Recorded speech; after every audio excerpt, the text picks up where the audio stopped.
Well, thanks for joining us again today, folks, at Stockwell Day-to-Day News, and our viewing numbers keep going up. Looking at moving on to some other platforms also, but we will still be right here on Spotify and similar platforms. So thanks for joining in. Some amazing stuff to look at today. Let's get right into it. We're seeing a very interesting statement by the president of the EU, who came to Canada and made a powerful request saying that Europe needs Canadian oil and gas. Europe needs liquid natural gas coming from Canada. And the presidents of Poland have also said this, of Greece and other countries. Look, we've talked about this before, and I'm not going to let this subject go because we have a situation where Putin continues to invade Ukraine, killing thousands and thousands of people, and Europe finances his campaign by buying energy, by buying oil from Russia, because Europe cannot get other sources of oil. And I'm sorry, folks, but wind and solar, although they might have their moments, are not going to do it to keep that continent going. And here is the president of the EU saying, hey, please, we would love to have Canadian liquid natural gas, refined products. And who is stopping that from happening? Well, the Canadian federal government is not making it a priority. They keep talking about trying to build a port, maybe up in Churchill, which would have some benefits. But folks, and those of you who are not from Canada, Churchill, the port of Churchill up in the north, is frozen in 8 months of the year. So this is just incomprehensible.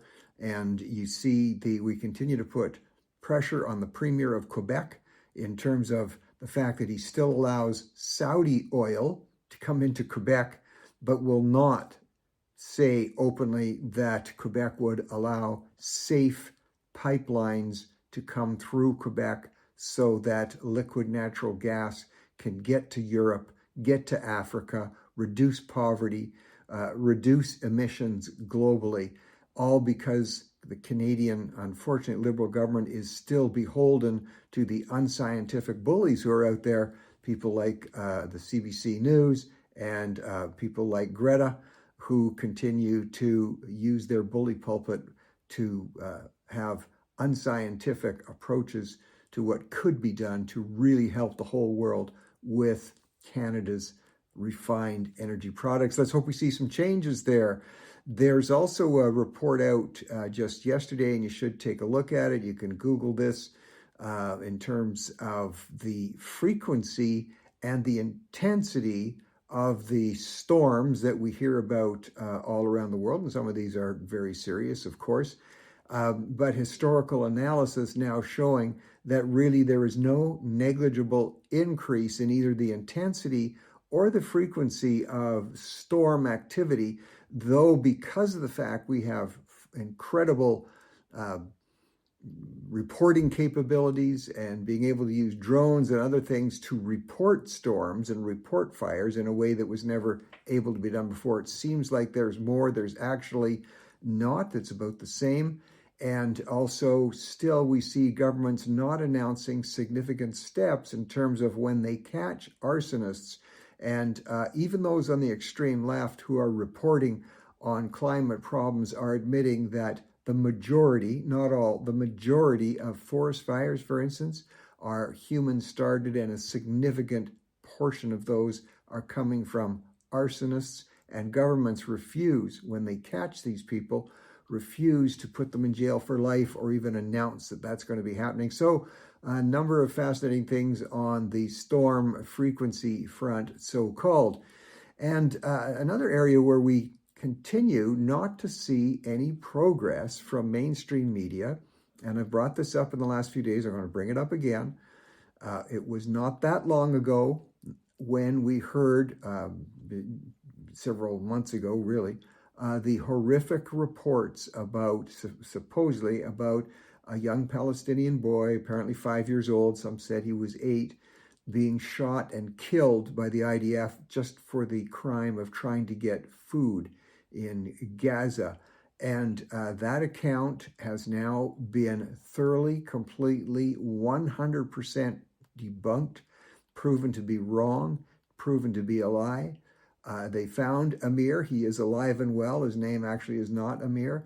He was in hiding with his family because they were afraid that once the story broke, that all of that story was a lie, that AMIR would be killed by Hamas.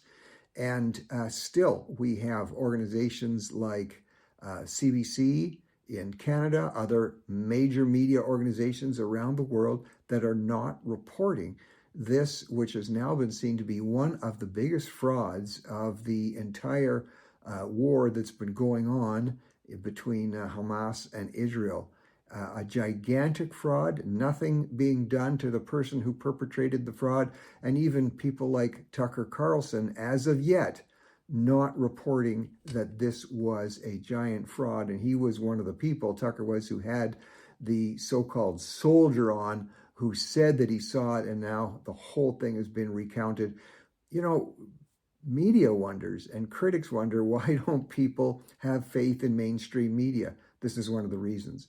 People are increasingly aware that mainstream media will outright lie, will outright cover up the truth, and people are just asking for fair reporting. The Ottawa police are going after a detective. You may have heard this story. Helen GRUS is her name. She was actually first engaged on a file in Ottawa to look at a disturbing and alarming apparent correlation between infant deaths in infant deaths and deaths of young people, but principally infant deaths in the hospitals in Ottawa, and the possible relation to the COVID vaccine. Now, I know people get really upset when we even talk about this, and all we've ever said is, please consider all scientific and medical reports on this subject. And she apparently has gone too far in the investigation and was insinuating that there were links to vaccinations, COVID vaccinations, and infant death. And now she's being charged with going too far, breaking the rules, charged by the very police force that engaged her in the first place. She could be facing jail time. Interesting how things unroll. We're keeping an eye on that story. Talking about crime, just in the last 3 days, interesting crime stories. I mean, they're huge, obviously, in the U.S., but here we have a story, for instance, in one neighborhood, 80 shots being fired, 3 children being hit by those shots. Another one, where a Jewish grocer in a city was attacked just for being Jewish. Another shooting in another neighborhood that required the entire neighborhood to be locked down, and Hezbollah being accused, Hezbollah and Hamas connections, principally, let me correct that, Hamas connections involved in some pretty significant carjacking and car theft rings, where the cars are either just carjacked or stolen and put on shipping containers and sold, and the money going to support Hamas. All of these reports that I've just told you about are from Canada. They're not from the wild, wild west, some say, with the U.S. These are all in Canada.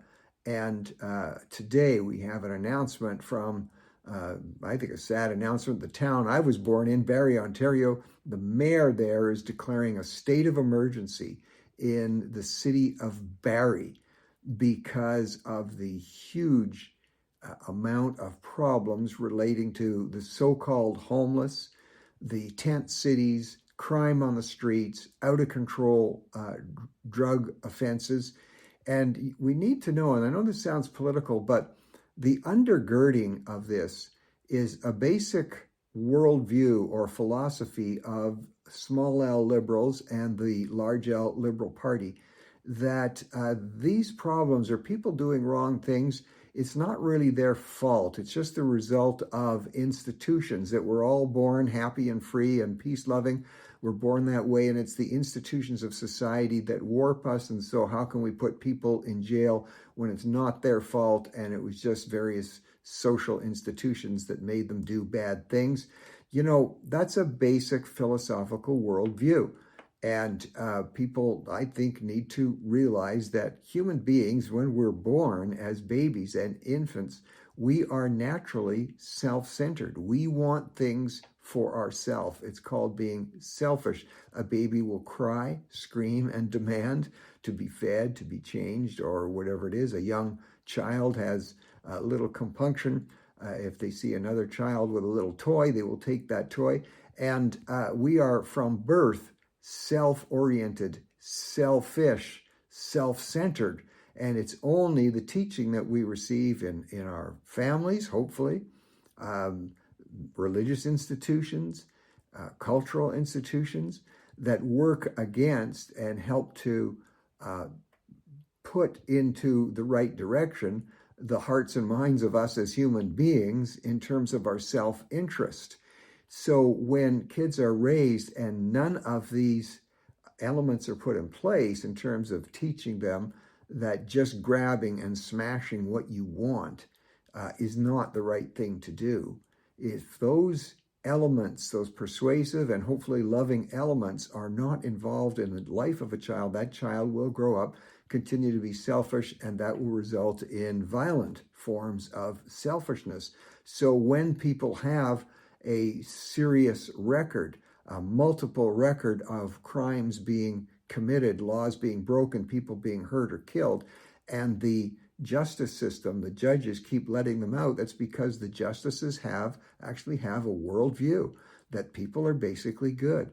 And putting them, incarcerating them is just, not the answer. So just keep letting them out. A small c conservative view takes the position that all individuals have human worth, that all individuals are created in the image of a loving God, and that there needs to be provisions and restrictions on those who do not sufficiently respect the needs or respect the rights of others to the place that they would be violent, smash, kill, break and enter, steal. And those people cannot be let out on the street every time. There needs to be significant periods of incarceration. Number one, the main reason, to protect the innocent, to protect people in society. That's the number one reason. And also there has to be a deterrent. People need to know that if they're going to do an armed robbery or break into a house or kill or rape somebody in that house or steal a car, that they are going to be, if they think that they're not going to be incarcerated for a severely long period of time, then there is very little deterrent, along with the deterrence they didn't have in many cases, not all, in many cases growing up. I'm not saying our prison system is perfect. The incarceration, and I visited many prisons when I was Minister of Public Safety. Facilities have much to be desired. There needs to be a shift in some of the look at what we do with people when they're incarcerated. They need to be engaged in employment. They can't just be sitting in their cells all day. They need to be receiving some small payment for their work. And they need not to be allowed, they must not to be allowed to congregate and just continue to do offensive and law-breaking things while they're in jail. So there does need to be a restructuring relative to incarceration, but incarceration has to happen. And this, by not doing that, this is what eventually leads into a policy of free drugs, free, very dangerous drugs being made available on the streets, places where people can go to be watched over, and supposedly cared for while they shoot up. And we know in many of those instances, they are then abused by predators who are out there watching for people who can't take care of themselves and allowing people to live on the streets or camp on the streets or tent on the streets. When if I want to take my kids camping to a provincial park, I'm going to have to pay money. Nothing is free. I'm going to have to follow the rules. It's all upside down. And these things need to be treated in a different way, folks.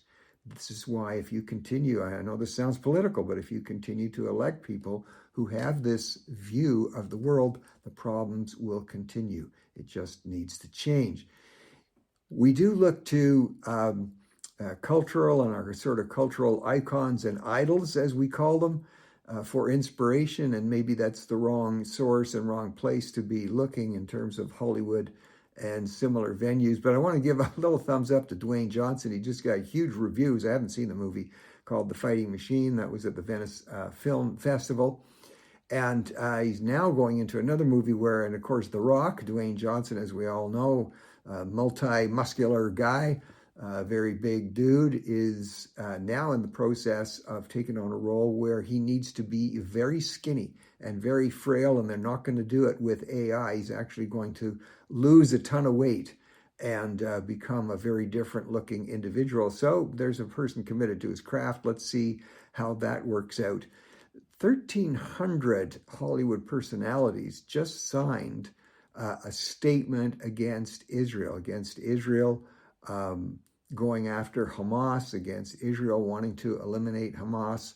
And the 1,300 personalities, many of names that you know, there's not one note of condemnation about Hamas raping, torturing children, murdering innocent people. We all know, and it's tragic in any kind of war, tragically innocent people on both sides are killed, but it's a very different dimension when one side deliberately goes after, as happened in Jerusalem just recently, people who, any group that will pay terrorists to get on a bus, all civilians on the bus, and just begin murdering them, including a pregnant woman. This recently happened, and the elderly. That's a special kind of evil. That deserves special condemnation. Any group that will, as happened on October 7th, attack peacekeeping settlements, as those were along the border between Israel and Gaza, murder innocent people in cold blood, take 1,200, or murder 1,200 people, take many prisoners, and then rape women, rape children, torture children. And then you have this group of, they're actors, all right. What they're acting on, I don't know, 1,300 people out of Hollywood condemning Israel, and not a word about Hamas committing those rapes and tortures. Something's out of line there, folks. It's just not adding up. And most recently, the VMA Awards, these wonderful music awards, which millions of people watch every year. Here we had Sabrina Carpenter out there and dancing and singing.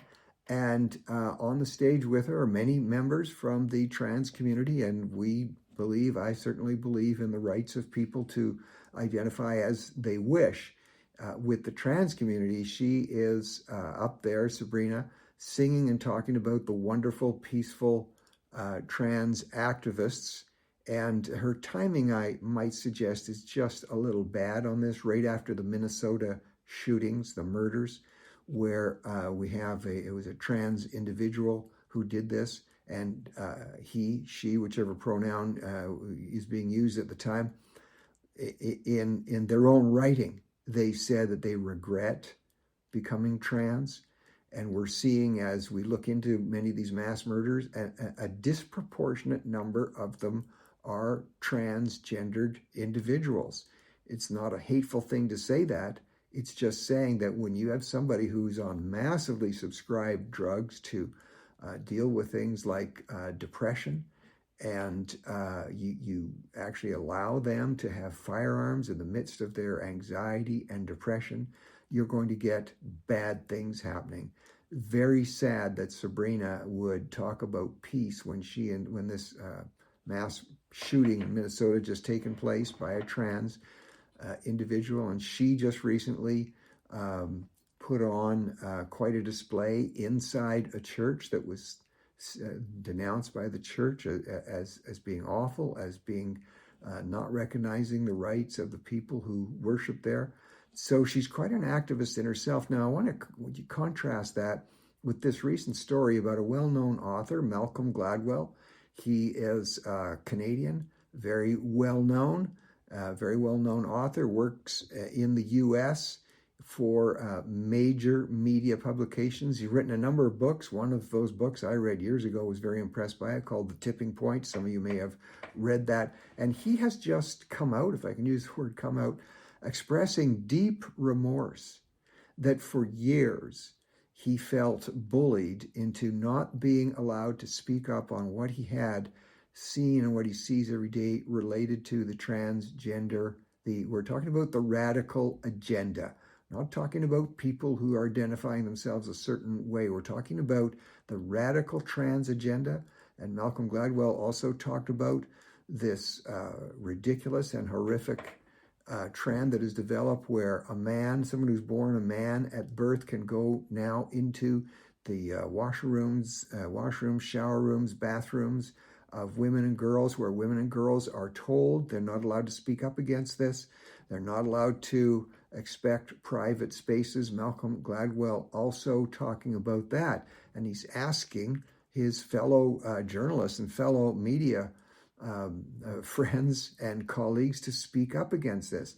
And he talks about the bullying by these organizations themselves, whether it's the CBC, whether it's CNN, whether it's mainstream media newspaper outlets, the other journalists and the editorial boards and the owners of these operations bullying people into not being allowed to speak up the truth on areas that are hugely impacting the lives of millions of people. So kudos to Malcolm Gladwell. Hope he's got some more books coming out, and maybe we can all be a little more challenged to speak up for the vulnerable. Thanks very much. Join us tomorrow.